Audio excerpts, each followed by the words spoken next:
नमस्कार। सबसे पहले मैं कठुमर का ही लाडला हूँ। आप सबके सामने गाते हुए मुझे थोड़ा गर्व भी महसूस हो रहा है और थोड़ा दिक्कत भी आ रही है कि कैसे मैं अपनी फीलिंग एक्सप्रेस कर पाऊँगा आप सबके सामने।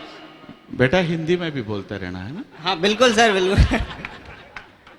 तो मेरा है कि मैं थोड़ा समस्याओं पे लिखता हूँ कि कैसे क्या समस्याएं चल रही है। मैं आपको हंसा तो नहीं पाऊंगा, लेकिन इस मंच पर, मंच के साइड में जो इंटेलेक्चुअल बैठे हैं उनको मेरी बात समझ आएगी और आप तक जरूर पहुंचेगी वो बात। तो मेरा है कि जैसे जब पुलवामा अटैक हुआ था तो उसके टाइम पे जो हमारे वीर शहीद हुए थे, उन वीर शहीदों के जब पार्थिव देह को जब एक माँ के पास में लाया गया था, तो उस माँ ने जो जवान पार्थिव देह को लाए थे उनके माध्यम से सरकार से जो सवाल किए थे उनको मैं आपके सामने रखना चाहूँगा कि कैसे कैसे सवाल करती है माँ और गवर्नमेंट का कैसे निवारण किया जा सकता है। मैं इस कविता के माध्यम से आपके सामने प्रस्तुत करना चाहूँगा।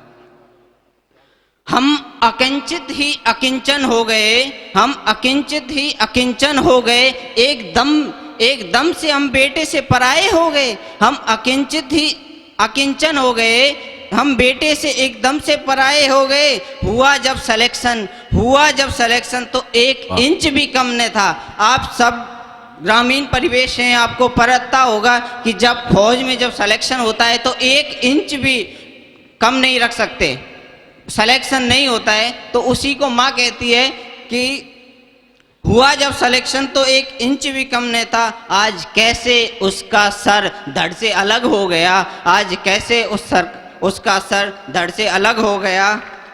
क्यों ले लूं मैं ये हड्डियों का ढांचा, क्यों ले लूं मैं हड्डियों का ढांचा। तुम तो मेरा नौका जवान लेके गए थे, तुम तो मेरा नौका जवान लेके गए थे। क्या होगा इन मेहंदी लगे हाथों को। अगली लाइन अगर आपके दिल तक छू जाए तो आपकी हथेलियों से महसूस कराना कि इस गांव के लाडले ने आपके सामने आपकी समस्या को रखा है। और मैं गवर्नमेंट के जो रिप्रेजेंटेटिव हैं उनसे कहना चाहूँगा कि मेरा मैसेज गवर्नमेंट तक कन्वे कर देना कि होगा क्या इन मेहंदी लगे हाथों का। क्या फिर से वो भर सकेगा उसकी मांग में सिंदूर, क्या फिर से भर सकेगा वो उसकी मांग में सिंदूर। क्या फिर से पहुंच पाएगा वो उसकी अश्रु में धारा, क्या फिर से पहुंच पाएगा वो उसकी अश्रु धारा। क्या फिर से गले लगाकर बोलेगा ओ मेरी माँ, ओ मेरी माँ। बताओ कैसे सब्र करूं मैं, बताओ कैसे सब्र करूं मैं। फकत मेरा सवाल बस इतना है, हुआ क्यों ऐसे, क्या खामियां रही इसमें। वाह, बहुत अच्छा बेटा, बहुत अच्छा। एक और मेरी समस्या है जो कि आज के परिवेश में मैं देखता हूँ कि हमारे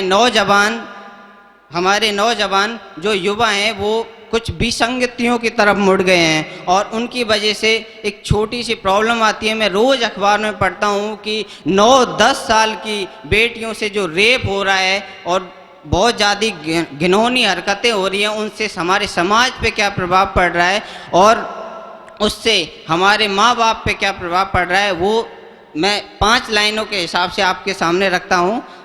आप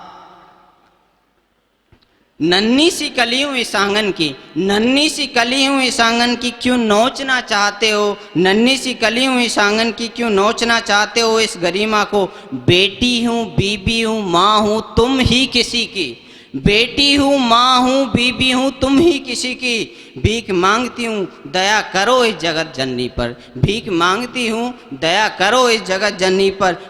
खुद पर सितम हो चली हूँ, खुद पर सितम हो चली हूँ, लिखने उस सच्चाई को हिम्मत ना थी पर क्या करूँ, इस समाज में बर्बाद हो चली हूँ। ये लाइनें एक बेटी कह रही है आप सबसे।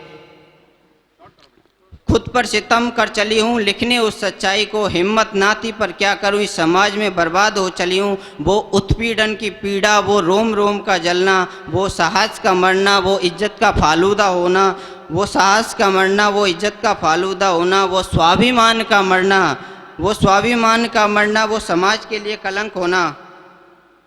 वो लोगों के सामने का डर, वो पिता का हुक्का पानी बंद होने का डर, वो माँ के दूध का कलंकित होना, वो भाई के विश्वास का खोना, वो भाई के विश्वास का होना। आपके सामने बस यही है मेरा मैसेज, मेरा आना सार्थक हो जाएगा।